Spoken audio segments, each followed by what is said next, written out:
ఇప్పుడు మనకి చక్కటి నాలెడ్జ్ షేర్ చేయడానికి మన ముందుకు రాబోతున్నారు senior pyramid master Anjay sir. Sir please welcome. గట్టిగా చప్పట్లు. అందరికీ నమస్కారం.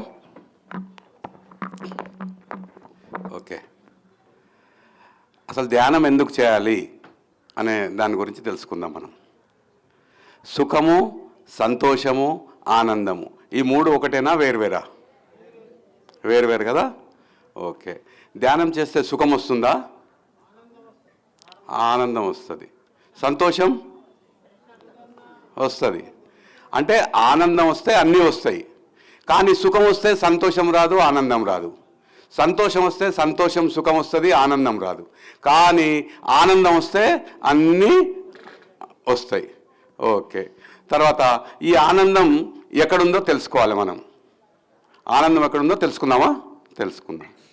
ఒకటి ఏంటంటే, అనుకున్నది జరిగితే ఆనందం.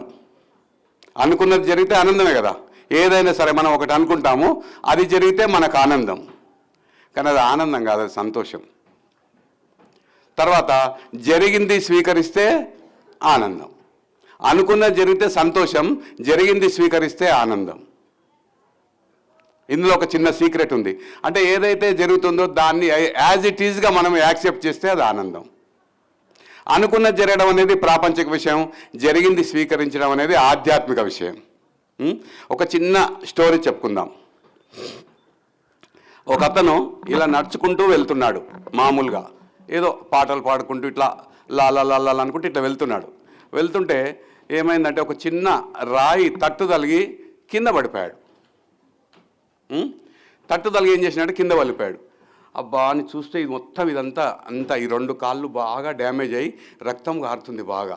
చూసుకున్నాడు, అయ్యో ఎంత పొరపాటు అయిపోయిందే, నేను ఎక్కడనో ఆలోచించుకుంటూ ఎక్కడనో వెళ్తున్నా, ఈ కాలు మొత్తం అయిపోయానని చెప్పి ఇట్లా అనుకొని సరేగా జరిగిన దానికి ఏం చేస్తాం, ఎక్కడైనా హాస్పిటల్ కానీ ఏదైనా ట్రీట్మెంట్ ఉంటే పసుపు లేకపోతే ఏదైనా దొరకకపోతుందని ఇట్లా లేస్తూ ఉంటే ఈ చైన్ కనపడే, ఒకటి గోల్డ్ చైన్.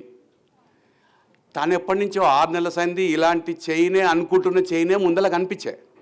ఎంత సంతోషం ఉంటుంది చెప్పండి. నేను ఇలాంటి చైనే చేపిద్దాం అనుకుంటే దొరికింది కదా, దెబ్బ తలిగింది కానీ చైన్ దొరికింది. ఏమైంది అప్పుడు? ఈ బాధ అది చైన్ తీసుకుండు. దేనికైనా పెట్టి పుట్టి ఉండాలి, పడితే పడ్డా కానీ చైన్ దొరికే అని తీసుకొని ఇంకా అంతకంటే ముందు కంటే ఎంజాయ్ చేసుకుంటూ ఇంకా ముందుకెళ్తుండు.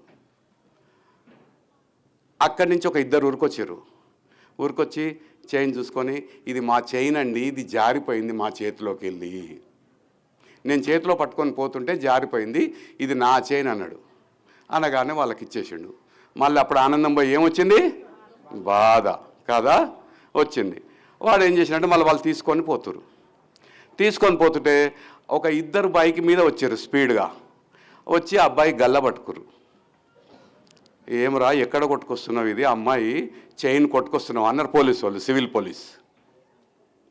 చూడండి, సివిల్ పోలీసు వాళ్ళు వచ్చి వాడిని పట్టుకొని ఆ చైన్ తీసుకున్నారు. అరే, ఈ చైను నా చేతిలో ఉంటే నేనే దొంగనైపోతుంటే కదా. మళ్ళీ ఎంబడే సంతోషం. అంటే ఎక్కడుంది ఆనందము, సంతోషము, బాధ ఎక్కడుంది? కదా, కరెక్ట్ కదా. అంటే ఇప్పుడు మనం ఏం చేయాలంటే, ఏదైతే జరుగుతుందో దాన్ని యాక్సెప్ట్ చేయాలి. యాక్సెప్ట్ చేసి దాంట్లో మొత్తం మనం ఇన్వాల్వ్ అవుతాం అనుకో, బాధ వస్తుంది, సంతోషం వస్తుంది, దుఃఖం వస్తుంది, అన్ని రకాల రియాక్షన్స్ వస్తాయి. స్థితప్రజ్ఞత అంటే ఏది జరుగుతున్నా కూడా అలా స్వీకరిస్తూ ఉంటూనే ఉంటే మనకు ఆనందము లేదు, బాధ లేదు. ఇది మనం గమనించుకుందాం. తర్వాత ఇక్కడ కష్టాలు ఎంతమందికి ఉన్నాయండి? ఒకసారి చేతులు లేపుదాం. కష్టాలు ఉన్నాయా? మరి లేపుతలేరేంటి? లేపాలి కదా. ఉన్నాయి కదా. మనకు ప్రతిసారి సింపుల్గా ఏం చెప్పినాడు, మన కష్టాలే మన వరాలు అన్నాడు. ఇంకా మనం మొఖమాట ఎందుకు ఒక డైరెక్ట్ ఇట్లా లేపితే పోలే, వరవే అని చెప్పండి మన గురువు గారు చక్కగా. మన కష్టాలే మన వరాలు. పోతే ఇంకా అన్నిటికంటే పెద్ద కష్టం ఏందో ఒకసారి తెలుసుకుందాం మనం కదా. దాన్ని తెలుసుకుంటే మనకు ఒక క్లియరెన్స్ వస్తుంది. అసలు పెద్ద కష్టం ఏంది ఎవరని చెప్పండి. ఎవరన్నా ఒకరు ఇన్సిడెంట్ మన జీవితంలో మనం ఎప్పుడైతే ఆత్మ ఒక శరీరాన్ని ధరించడానికి వచ్చిన తర్వాత వచ్చే కష్టాలు ఏంటో ఎవరు చెప్పండి ఒకసారి. ఏదైనా ఓకే ఓకే. ఇంకా అసలు మనకు తల్లి గర్భంలోకి ఈ భూమి మీదకి రాకముందే కష్టం ఉంది చెప్పాలా. 9 నెలలు మలమూత్రాలలో ఉంటాం, అంతకంటే ఇంకా కష్టం ఉందా చెప్పండి. భూమి మీదకి వచ్చిన కష్టము భూమి మీదకి రాకముందే శరీరంతో చిన్నగా ఉన్నప్పుడు ఆత్మకు తెలుస్తుంది. తల్లి గర్భంలోకి ఉన్నప్పుడే మలమూత్రాలు ఉంటాయి, అంతకంటే పెద్ద కష్టం లేదు కదా. అంటే మన కష్టాలు రాకుంటే ఉండాలంటే ఏం చేయాలి? తల్లి గర్భంలోకి రాకుండా ఉండాలి, అంతే కదా. తల్లి గర్భంలోకి వస్తే కష్టాలు స్టార్ట్ అవుతాయి. తల్లి గర్భంలోకి రాకుండా ఉండాలంటే మనకేం కావాలి? జన్మరాహిత్య స్థితి. జన్మే లేకుండా ఉంటే కష్టం లేదు. ఫస్ట్ దానికంటే ముందే ఉండాలి దుఃఖరాహిత్య స్థితి. ఫస్ట్ దుఃఖం ఉండకూడదు. దుఃఖం ఎప్పుడు పోతుంది అంటే మనం ధ్యానంలోకి వస్తూనే దుఃఖం పోతుంది. ఎందుకంటే నా వాస్తవానికి నేనే సృష్టికర్తను అంటుంటే సగం దుఃఖం బాయ్. ఎప్పుడైతే జ్ఞానం వస్తూనే నా వాస్తవానికి నేనే సృష్టికర్తను, ఈ జన్మలో పూర్వం కావచ్చు గత జన్మల్లో కావచ్చు వాటి చర్యలు కర్మల వల్ల మనకేదైతే ఇప్పుడు అనుభవిస్తున్నవన్నీ నా వాస్తవమే, ఇంకోని నిందించడానికి లేదు, నేనే అని మనం ఎప్పుడైతే తెలుసుకుంటామో జ్ఞానాగ్ని దగ్ధ కర్మాణం, ఇట్లా జ్ఞానం వస్తూనే ఉంటే కష్టాలు పారిపోతూనే ఉంటాయి.